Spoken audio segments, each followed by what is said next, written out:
Dude, what is the crazy news? I know you can sit there and say, oh, he's just brand new in office, but they're going to cut all the regulations.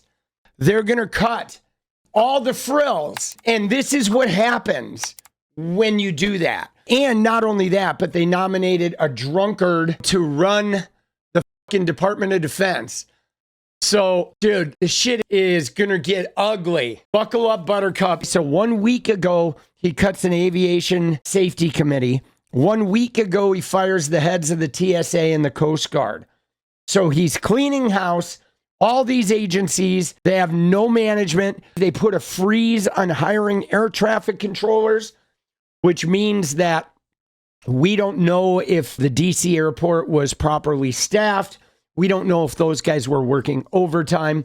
There's a lot we don't know. But again, guys, this is just more examples of the type of shoddy leadership we're going to get. And it's crazy, too, because during the campaign, a huge focus of the campaign was about the 13 soldiers that died with Biden and Afghanistan.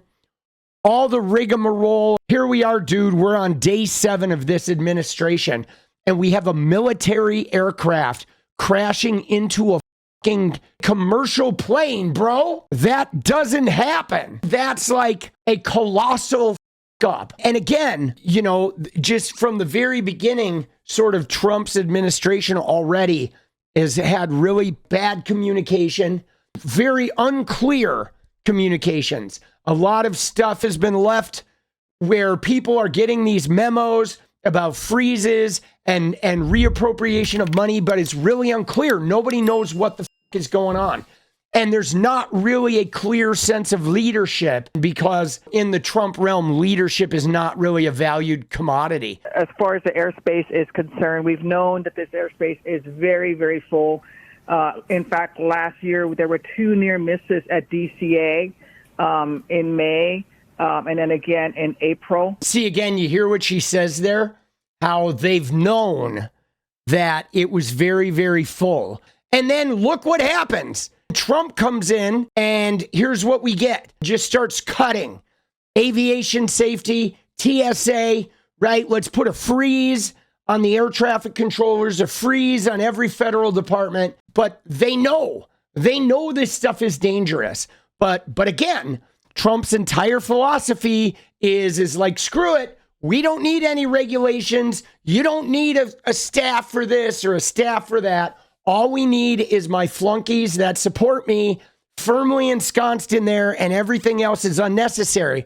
But it's that kind of leadership where, you know, he's doing with the airport the same thing he's doing with climate change, which is, I don't think it needs anything.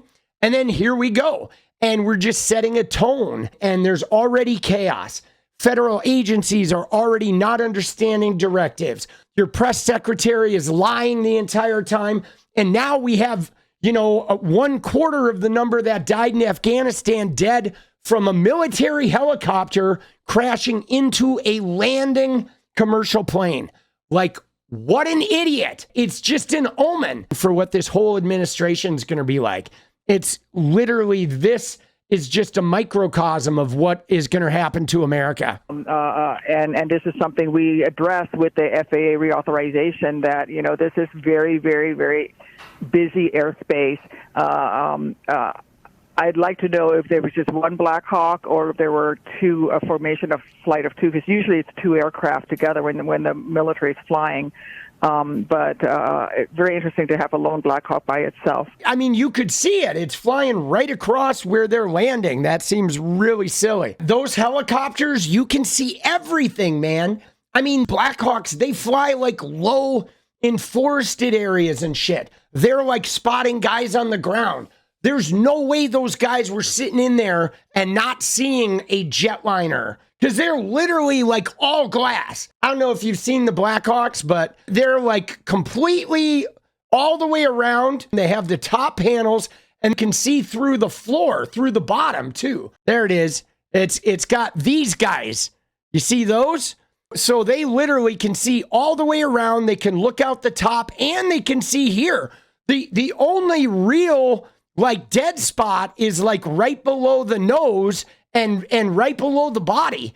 but everything else is sort of wide open. I mean, these helicopters are designed for vision. And yeah, you would absolutely hear it. Like, this is really bizarre. From that video we saw with the thing just flying, it's just going straight across a commercial runway.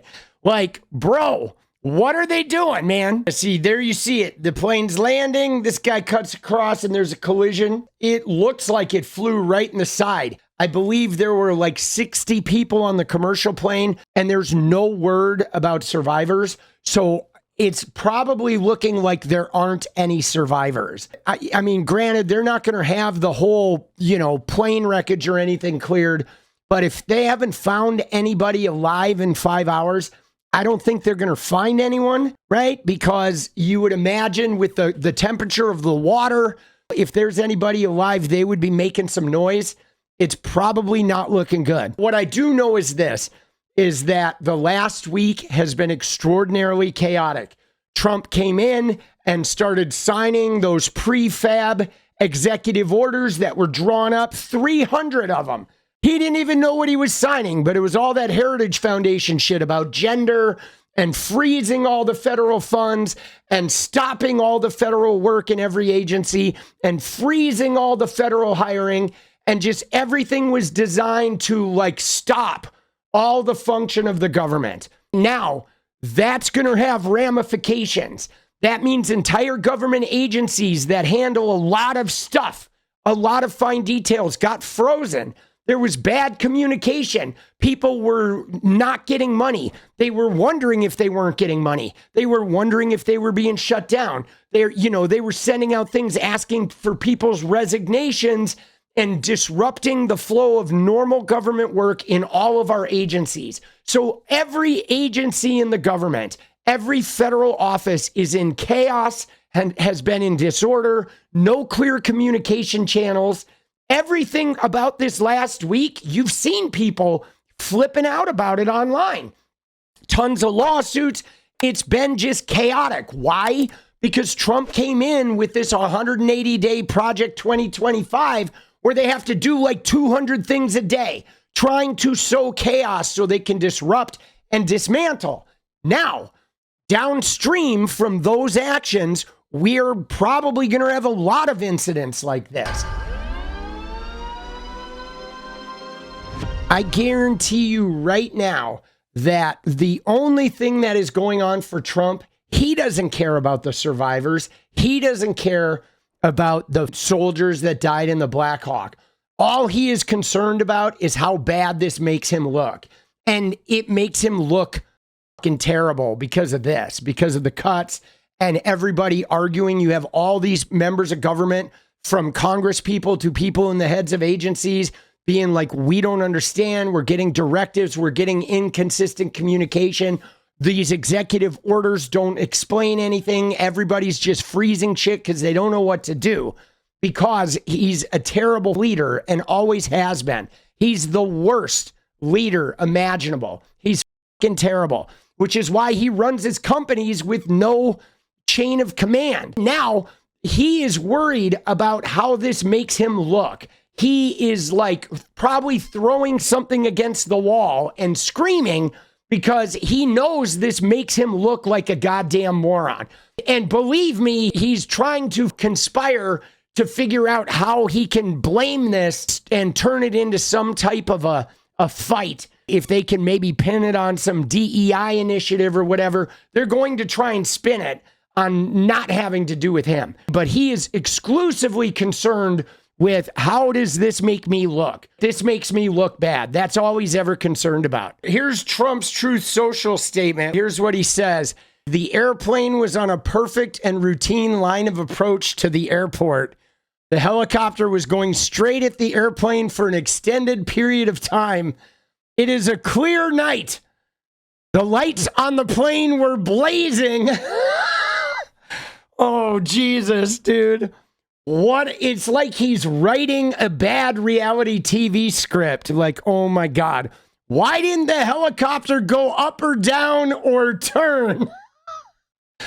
Why didn't the control tower tell the helicopter what to do instead of asking if they saw the plane? This is a bad situation that looks like it should have been prevented. Not good. Like, what a dumbass. But then, you ready? Here's the punchline, guys. Dun, dun, dun, dun.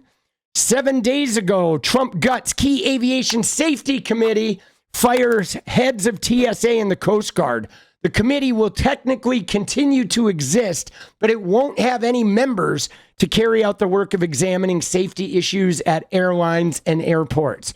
So we have the shot and the chaser. There you go, everybody. Let's hear it for Trumpy! Oh, dude, there you go. What a fucking moron, dude. And meanwhile, I'm going to gut all the federal agencies and a whole bunch of stupid shit's going to happen. Hi, I'm Donald Trump. I just spent the last year talking about Joe Biden, his poor leadership costing us 13 American soldiers. And Trump's like, dude, I've only been president for 7 days and I've already killed 3 soldiers and 64 people from Wichita. Dude, I'm not laughing at the tragedy. I'm laughing at how ridiculous Trump is. On DEI and the claims that you've made, are you saying this crash was somehow caused and the result of diversity hiring? And what evidence have you seen to support these claims? It just could have been. We have a high standard. We've had a much higher standard than anybody else. And there are things where you have to go by brain power. You have to go by psychological quality. And psychological quality is a very important element of it. These are various very powerful tests that we put to use, and they were terminated by Biden. And Biden went by a standard that's the exact opposite. So we don't know, but we do know that you had 2 planes at the same level. You had a helicopter and a plane. That shouldn't have happened. And we'll see. We're going to look into that, and we're going to see. But certainly for an air traffic controller, we want the brightest, the smartest, the sharpest. We want somebody that's psychologically superior, and that's what we're going to have. Mr. President, you have today blamed the diversity elements, but then told us that you weren't sure that the controllers made any mistake. You then said perhaps the helicopter pilots were the ones who made the mistake. It's all under investigation. I understand that. That's why I'm trying to figure out how you can come to the conclusion right now that diversity had something to do with this crash. Because I have common sense, okay? And unfortunately, a lot of people don't. What is up, guys? Thank you so much for watching. You like the video, you want to support independent resistance media, you know what to do. Drop that sub, hit the like button, and please share it. And we do love our members, so if you want to become a member, it's another really great way to support. Thanks again for everything, guys. I'll see you next time. Let's go.